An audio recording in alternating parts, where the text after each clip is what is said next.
Jumat, tanggal 24 November tahun 2023. Tanduk serangan, bab 6976 sampai bab 6980. Saat ini, di dalam sel pada malam hari, sekelompok narapidana bergantian mandi air dingin di kamar mandi. Alasan mengapa mereka mengantri untuk mandi air dingin adalah karena Ye Chen meminta mereka melakukan segala kemungkinan untuk menghilangkan bau badan. Kelompok narapidana ini awalnya merupakan kelompok warga binaan yang tidak peduli dengan kebersihan. Apalagi mereka sudah mempunyai bau badan yang menyengat dan tidak ada pewangi. Belasan orang berkumpul. Saat memejamkan mata, mereka mengira septic tank telah meledak. Saat ini, Gustavo mendatangi Ye Chen dengan wajah tersanjung sambil menyeka rambutnya, dan bertanya dengan hormat, "Tuan Ye, apakah Anda baru saja keluar untuk menemui Bruce?" Ye Chen berkata dengan dingin, "Anda akan memberi saya. Ingat, jangan menanyakan pertanyaan buta tentang hal-hal yang tidak seharusnya Anda tanyakan." Iya, Gustavo mengangguk berulang kali, lalu bertanya kepadanya dengan cemas, "Tuan ya, ada yang ingin saya tanyakan kepada Anda. Saya ingin tahu apakah itu merepotkan?" Ye Chen berkata dengan tenang, "Katakan padaku."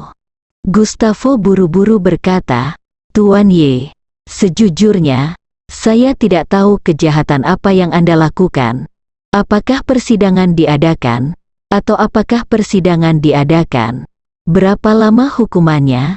Saya mungkin tidak akan pernah keluar dari penjara ini seumur hidup saya. Bagaimana jika suatu hari nanti Anda keluar? Apa yang akan saya lakukan di sini? Bagaimana jika anak haram saya menginginkan nyawa saya? Maka saya akan melakukannya, akan mati di sini cepat atau lambat?" Ye Chen bertanya dengan rasa ingin tahu. "Lalu apa maksudmu? Apakah kamu ingin aku tinggal di sini bersamamu sepanjang waktu?" Gustavo melambaikan tangannya dengan panik dan berkata, Tidak, Tuan. Ya, kamu salah paham. Beraninya aku berpikir begitu. Aku hanya berpikir kamu memiliki kekuatan yang besar.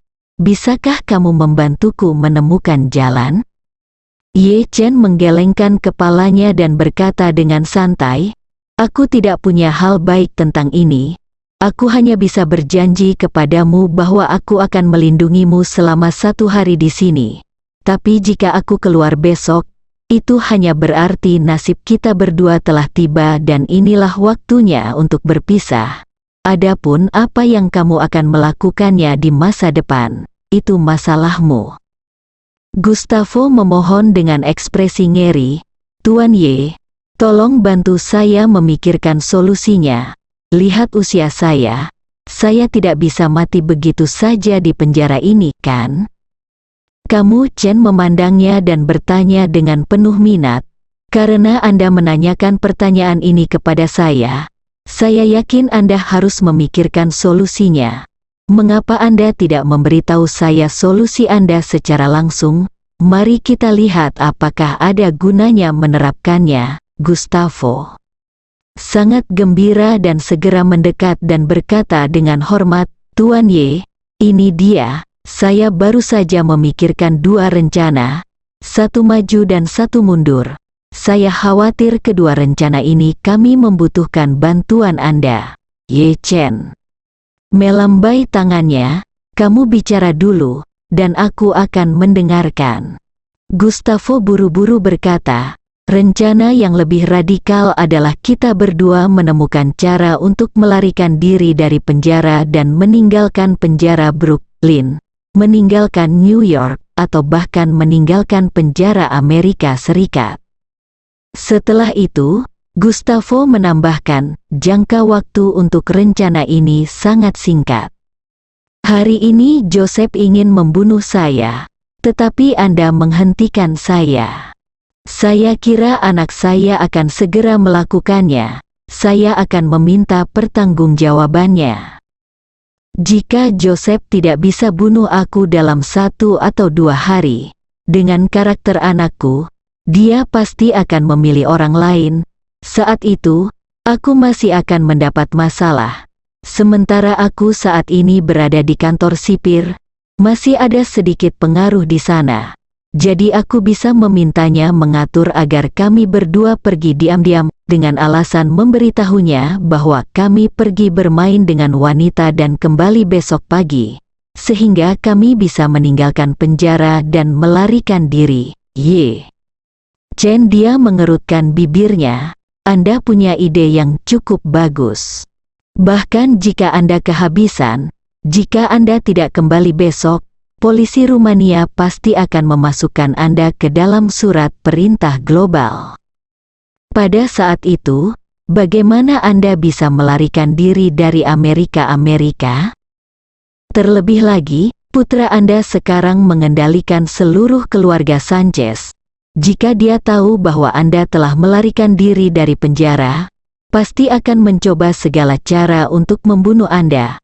Mungkin pembunuh di seluruh Meksiko dan Amerika Serikat menginginkan kepala Anda, dan Anda tidak. Saya tidak tahu apakah bawahan Anda telah disuap oleh anak Anda. Tidak ada yang bisa Anda percayai. Bagaimana Anda bisa melarikan diri, Gustavo? Berkata dengan mata menyala-nyala, Tuan Ye, saya harus mengandalkan Anda untuk membantu saya. Anda adalah orang yang sangat cakap. Anda dapat menemukan cara untuk membawa saya kembali ke Meksiko. Selama saya dapat kembali ke Meksiko dengan selamat, keluarga Sanchez yang lain pasti akan mendukung saya untuk kembali berkuasa, dan saya akan sangat berterima kasih ketika saatnya tiba. Saya tidak berani bilang tunai miliaran dolar, tapi keluarga Sanchez kami masih bisa mendapatkannya. Kalau tidak berhasil, saya bisa memberi Anda kokain senilai 10 miliar dolar AS, dan itu akan dianggap sebagai kompensasi. Chen mendengus dengan nada menghina. Sejujurnya, saya tidak ingin uang apapun yang Anda hasilkan.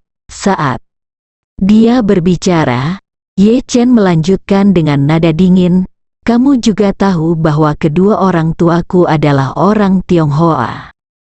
Tiongkok memiliki sejarah rasa malu selama hampir 100 tahun di zaman modern. Setidaknya setengah dari tanggung jawab atas hal ini harus ditanggung. Dikaitkan dengan gerakan opium yang diluncurkan di Inggris.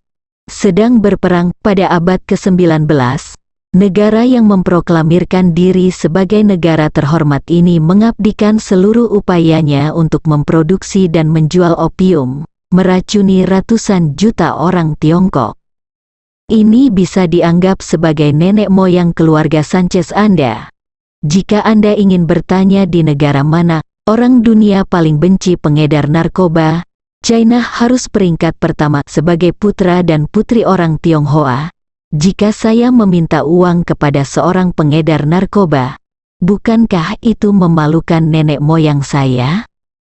Gustavo berkata dengan cemas, Tuan Ye, meskipun saya seorang pengedar narkoba, saya tidak pernah menggunakan narkoba apapun ke Tiongkok. Saya menjual semua obat saya ke orang Amerika, dan saya mendapat dolar AS. Jadi Anda tidak perlu merasakan beban psikologis sama sekali. Chen berkata dengan dingin, kamu tidak perlu berdebat di sini. Uangmu benar-benar tidak menarik bagiku. Gustavo dengan cepat menambahkan, kalau begitu ayo lakukan ini, Tuan Ye. Selama Anda dapat membantu saya mendapatkan kembali posisi saya sebagai kepala keluarga, keluarga Sanchez hanya akan mengikuti jejak Anda di masa depan. Saya akan melakukan apapun yang Anda minta. Jangan meremehkan keluarga Sanchez. Kami tidak hanya memiliki aset puluhan miliar dolar. Kami juga memiliki angkatan bersenjata swasta yang besar, perdagangan narkoba, dan jaringan pencucian uang. Kami masih sangat mampu. Chen memandangnya, lalu kesel di sekitarnya, dan bertanya sambil tersenyum, apakah kamu benar-benar mampu? Gustavo tahu apa yang dia maksud, terbatuk 2 kali karena malu, dan menjelaskan, tentu saja, meskipun kami sangat kuat, kami hanyalah kentut yang lebih bau di depan pemerintah AS.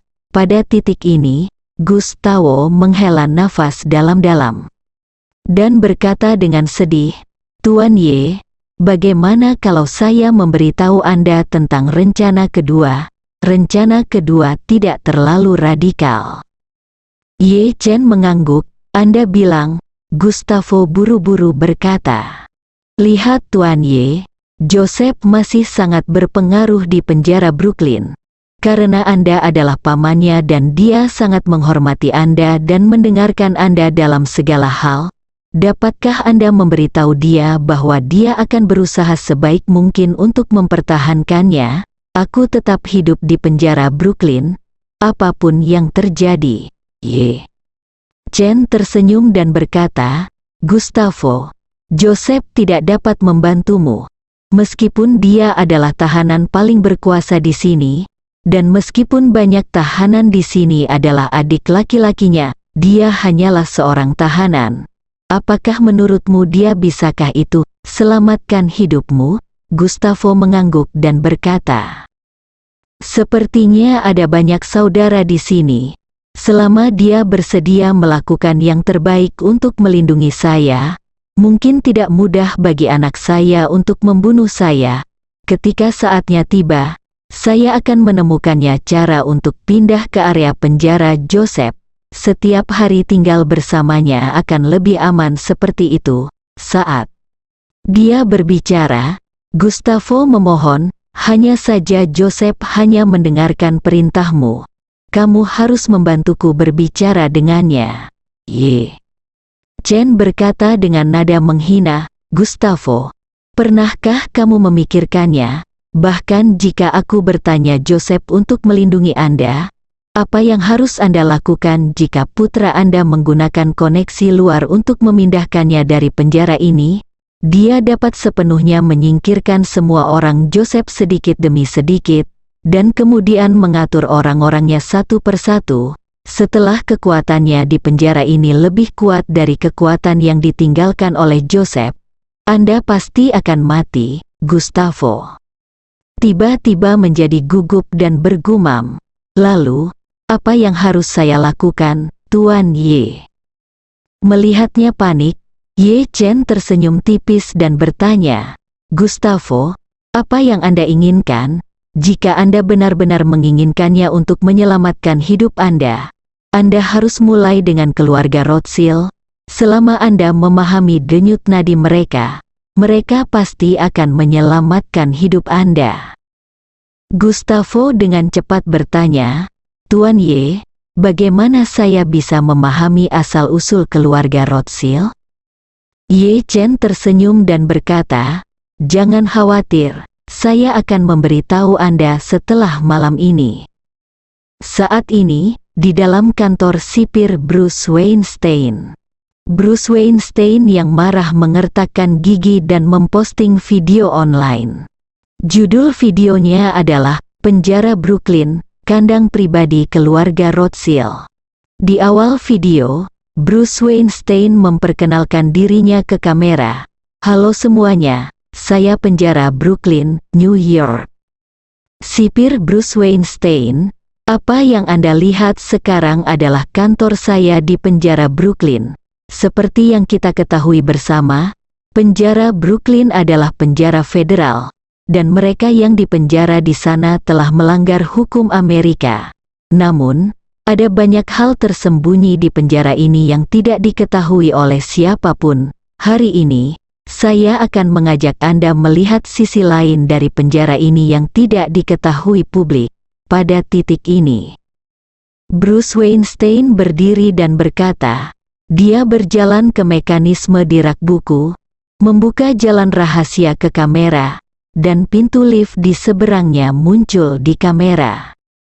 Bruce Weinstein menunjukkan tangannya di gambar itu, menunjuk ke pintu lift dan berkata, Anda pasti sangat penasaran mengapa ada pintu lift di belakang rak buku di kantor saya. Hari ini saya akan mengajak Anda melihatnya. disinilah apakah liftnya berangkat? Setelah itu, dia membuka pintu lift, melangkah ke dalam lift, dan menekan tombol di lift.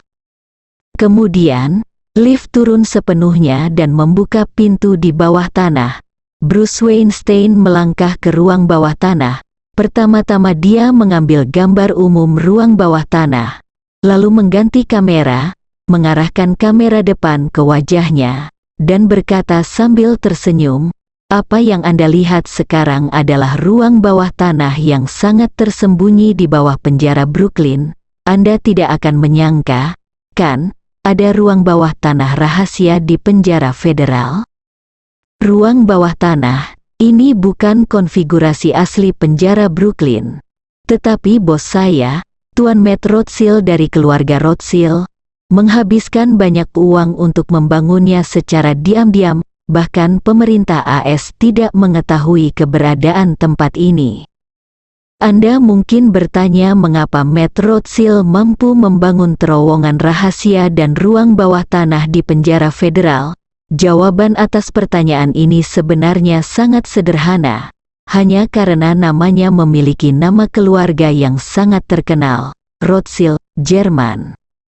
Di Amerika Serikat, keluarga Rothschild memiliki kekuatan yang cukup untuk memungkinkan mereka menggali terowongan rahasia dimanapun mereka mau. Selama Tuan Matt Rothschild bersedia, dia bahkan dapat menggali terowongan dari Empire State Building di New York. Dia menggali terowongan jalan rahasia tepat di bawah tempat tidur di kamar tidur rumah saya di Las Vegas. Dan saya yakin dia juga harus serius mempersiapkan proyek menakjubkan abad ini. Anda pasti penasaran, Matt Rothschild, mengapa Matt ingin menggali sebuah terowongan rahasia dari New York ke Las Vegas? Baiklah, izinkan saya memberitahu Anda alasannya. Selama terowongan ini dibangun, akan lebih nyaman bagi Matt Rothschild untuk terus berhubungan seks dengan istri saya bersama-sama untuk waktu yang lama. Mereka harus khawatir tentang perselingkuhan. Setelah terowongan ini dibangun, dia tidak perlu lagi mengkhawatirkannya. Di sini, saya dengan sungguh-sungguh berterima kasih kepada Tuan Matt Rothschild atas dukungannya sebelum saya pergi. Selama dia datang ke Las Vegas dan datang ke New York untuk menjadi sipir, dia telah menggunakan adik laki-lakinya yang jelek dan disunat untuk menghibur tubuh istri pelacurku yang sangat kosong. Terima kasih. Hormati Tuan Matt Rothschild. Beberapa orang meninggal, tetapi tidak seluruhnya. Bersambung.